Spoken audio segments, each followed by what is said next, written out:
Hello BT family, ఎలా ఉన్నారు? నేను వచ్చేసి కొత్త వీడియో మీకోసం తీసుకొచ్చేసాను. చాలా మంది ఇంట్లో రిఫ్రిజిరేటర్స్ అయితే ఉంటాయి. రిఫ్రిజిరేటర్ మనం సరిగ్గా వాడకపోతే చాలా ప్రాబ్లమ్స్ అయితే మనం ఫేస్ చేయాల్సి ఉంటుంది. సో రిఫ్రిజిరేటర్ ఎలా వాడాలి అంటే దాని మెయింటెనెన్స్ ఎలా చేయాలి, రిఫ్రిజిరేటర్ లో పెట్టకూడని పదార్థాలు ఏంటో ఈ వీడియోలో అయితే నేను ఎక్స్ప్లెయిన్ చేయబోతున్నాను. ఇంకా ఆలస్యం చేయకుండా వీడియో స్టార్ట్ చేద్దాం. నా పేరు కాంతి, మీరు చూస్తున్నారు best tech in Telugu YouTube channel. First ఖచ్చితంగా రిఫ్రిజిరేటర్కి మంచి ఎర్తింగ్ అయితే ఉండాలి. రిఫ్రిజిరేటర్స్ని ఎప్పుడైనా మీరు ఎక్స్టెన్షన్ బాక్స్లో పెట్టి యూస్ చేయకండి. ఖచ్చితంగా స్టెబిలైజర్ని అయితే మెయింటైన్ చేయాలి. పిడుగులు పడ్డప్పుడు ఎప్పుడైనా మీరు ప్లగ్ తీసేసేయండి.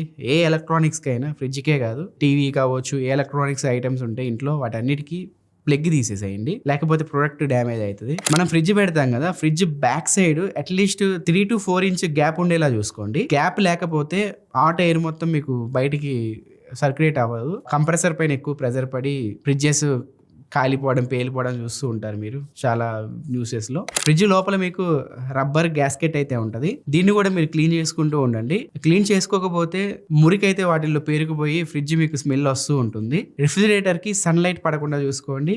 స్టవ్ పక్కన తీసేసేయండి అండ్ మైక్రోవేవ్ పక్కన కూడా తీసేసేయండి. ఎందుకంటే వాటి నుంచి వచ్చే హీట్ కనుక రిఫ్రిజిరేటర్కి తగిలింది అనుకోండి, కంప్రెసర్ పైన ఎక్కువ లోడ్ పడిద్ది. అది ఎక్కువగా పని అయితే చేస్తే మీ కరెంట్ బిల్ ఎక్కువ వచ్చే ఛాన్స్ అయితే ఉంటాయి. ఎప్పుడైనా రిఫ్రిజిరేటర్ టెంపరేచర్లో ఫ్రిడ్జ్ టెంపరేచర్ వచ్చేసరికి 3 to 5 degrees వరకు పెట్టుకోండి. ఫ్రీజర్ టెంపరేచర్ వచ్చేసరికి -18 degrees వరకు పెట్టుకోండి. అప్పుడే మీకు కంప్రెసర్ పైన ఎక్కువ లోడ్ అయితే పడదు, మీకు కరెంట్ బిల్ కొంచెం సేవ్ అవుతుంది. ఇంకోటి, చాలా మంది ఫ్రిడ్జ్ టూర్లో మీరు చూస్తూ ఉంటారు లేడీస్, చాలా మంది ఫ్రిడ్జ్ లో అన్ని కుక్ చేస్తూ ఉంటారు అనమాట. ఫ్రిడ్జ్ బయింగ్ చేయడానికి ఎక్కువ యూస్ అవ్వదు, ఫ్రిడ్జ్ టూర్ కి 1 million వ్యూస్ వస్తాయి అనమాట.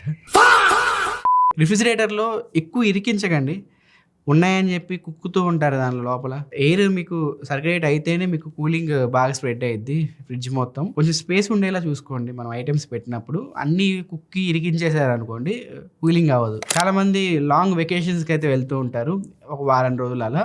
అలాంటి టైంలో ఫ్రిడ్జ్ని ఆఫ్ చేసి మీరు డోర్స్ కొంచెం ఓపెన్ చేసి పెట్టి వెళ్ళండి, స్మెల్ రాకుండా అయితే ఉంటుంది. సో ఫ్రిడ్జ్లో మనం పాచికూరలు కానీ, పిండి కానీ ఇవన్నీ పెడుతూ ఉంటాము. అలా పెట్టినప్పుడు కొన్నిసార్లు ఆ షెల్ఫ్ లో ఇవన్నీ పడిపోతూ ఉంటాయి. ఖచ్చితంగా నెలకు ఒకసారి ఆ షెల్ఫ్ ని క్లీన్ చేయడం బెటర్. క్లీన్ చేయకపోతే మీకు రిఫ్రిజిరేటర్ మొత్తం స్మెల్ వస్తూ ఉంటుంది. చాలా మంది అలాగే పెట్టేసుకొని వాడేసుకుంటూ ఉంటారు, రిఫ్రిజిరేటర్ వాసన వస్తుంది అని చెప్పి అంటూ ఉంటారు. సో ఖచ్చితంగా నెలకు ఒకసారి ఆ సెల్ఫ్ ని క్లీన్ చేసుకుంటే మనకి ఈ వాసన అనేది పోతుంది. మీరు కనుక మాన్యువల్ రిఫ్రిజిరేటర్ వాడుతుంటే ఖచ్చితంగా రీఫాస్ట్ అయితే చేసుకోండి, ఐస్ గడ్డలు ఫామ్ అవ్వకుండా. ఐస్ గడ్డలు ఎక్కువగా ఫామ్ అయితే మీకు డీ ఫ్రిడ్జ్ లో ఈ డోర్ అయితే పాడైపోయే ఛాన్సెస్ ఉంటాయి. అండ్ కూలింగ్ కూడా మీ రిఫ్రిజిరేటర్ కి సఫిషియెంట్ గా అయితే రాదు. And back side condenser coil కూడా అప్పుడప్పుడు క్లీన్ చేసుకుంటూ ఉండండి.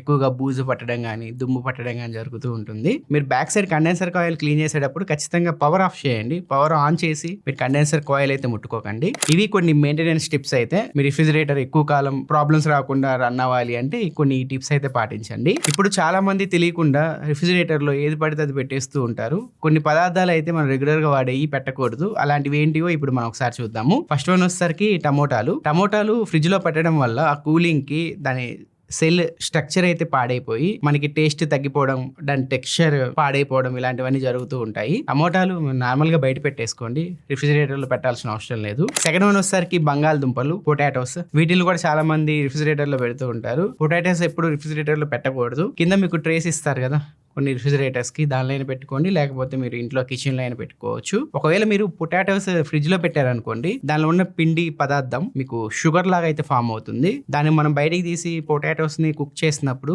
అక్రిలమైడ్ అనే కెమికల్ రిలీజ్ అవుతుంది. సో దీనివల్ల మనకి చాలా హెల్త్ ప్రాబ్లమ్స్ అయితే వస్తాయి. దీనికి సంబంధించి ఆల్రెడీ నేను ఎయిర్ ఫ్రైయర్ బయింగ్ ఎయిర్ లో చెప్పాను మీకు, ఈ అక్రిలమైడ్ వల్ల ఎటువంటి ప్రాబ్లమ్స్ మనకు జరుగుతాయో. ఆ వీడియో మీరు చూడకపోతే ఇక్కడ ఉంటుంది కార్డ్స్ లో, ఒకసారి మీరు చెక్ చేయండి. ఇంకా నెక్స్ట్, ఆనియన్స్ కూడా మీరు ఫ్రిడ్జ్ లో అయితే పెట్టకూడదు. ఫ్రిడ్జ్ లో ఉండే మాయిశ్చర్ వల్ల ఆనియన్స్ పైన ఫంగస్ అయితే ఏర్పడుతుంది. నెక్స్ట్ వన్, బనానాస్ కూడా మనం ఫ్రిడ్జ్ లో పెట్టకూడదు. బనానాస్ బయట పెడితే నేచురల్ గా దాని ప్రాసెస్ జరిగి అవి పండుతాయి. అదే కనుక మీరు బనానాస్ ఫ్రిడ్జ్ లో పెట్టారనుకోండి, పైన తోలు మొత్తం బ్లాక్ కలర్ లో అయితే మారిపోద్ది, అట్టికాయ లోపల అయితే సరిగ్గా పండదు. ఇంకా నెక్స్ట్, మనం తినే బ్రెడ్ కూడా ఫ్రిడ్జ్ లో అయితే పెట్టకండి. నార్మల్ గా మీరు బయట ఉంచేదానికి ఫ్రిడ్జ్ లో ఉంచేదానికి చాలా డిఫరెన్స్ అయితే ఉంటది. బయట ఉంచేదానికంటే మీరు ఫ్రిడ్జ్ లో పెడితే 3 times ఎక్కువగా డ్రై అయిపోద్ది, మరి హార్డ్గా అయితే తయారైద్ది. ఇంకా నెక్స్ట్, హనీ కూడా మీరు తీసుకెళ్లి ఫ్రిడ్జ్ లో పెట్టకండి. ఆ చలి వల్ల హనీ వచ్చేసరికి మీకు క్రిస్టల్ గా మారిపోద్ది. ఇలా మారిపోయి మీకు హార్డ్ గా అయితే తయారవుతుంది. మనం వాడేటప్పుడు, యూస్ చేసేటప్పుడు మీకు అంత మంచి టేస్ట్ అయితే అనిపించదు. మీరు రెగ్యులర్ గా కిచెన్ లో యూస్ చేసే కాఫీ పౌడర్ అవ్వచ్చు, టీ పౌడర్,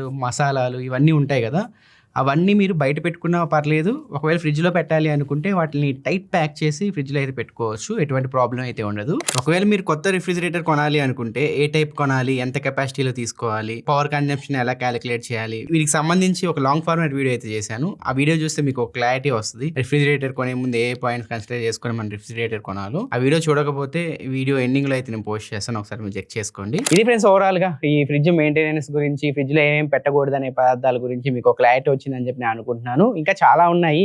అన్నీ చెప్పుకుంటూ పోతే వీడియో బోర్ కొట్టేస్తది. మనం రెగ్యులర్‌గా డైలీ యూజ్ చేసే ఆ ప్రొడక్ట్స్ మాత్రమే మీకు ఎక్స్‌ప్లెయిన్ చేయడం అయితే జరిగింది.